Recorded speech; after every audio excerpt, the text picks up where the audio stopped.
The old woman, in order to get into the king's bed, had her sister use glue to stick her loose skin together. Then, under the cover of night, she quietly went to the king's bedroom. But after their intimacy, the king saw nothing but a wrinkled old face. This instantly gave the king goosebumps. To punish her, the king immediately ordered her to be thrown off a cliff. However, strangely, the woman didn't die from the fall. In fact, not long after, she was back in the king's bed. It turned out that a week earlier, the alcohol-loving king heard a beautiful song while standing on the city wall. The sound instantly caught his interest.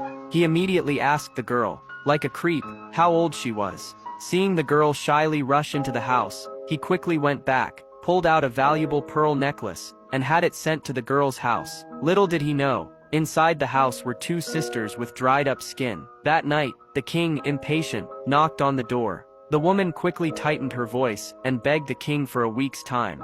In a week, she promised to give the king her most precious youth.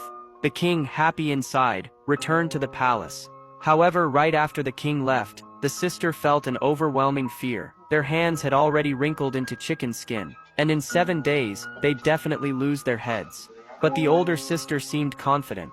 The next day, with her sister's help, she began gluing the sagging skin together. Then, after nightfall, they arrived at the king's room. At first, the king, under the influence of wine, didn't notice anything strange. But the next morning, he realized the woman in bed was an 80-year-old old lady. Furious, he ordered her to be thrown off the cliff. What no one expected was that the old woman didn't die. She was saved by a passing witch. Strangely, under the witch's care, the wrinkles on the old woman's skin slowly disappeared, and in the blink of an eye, she turned into a beautiful young girl with smooth skin. And just at that moment, the king happened to be hunting in the forest, and found this newly transformed young girl. Thus, they had their reunion once again.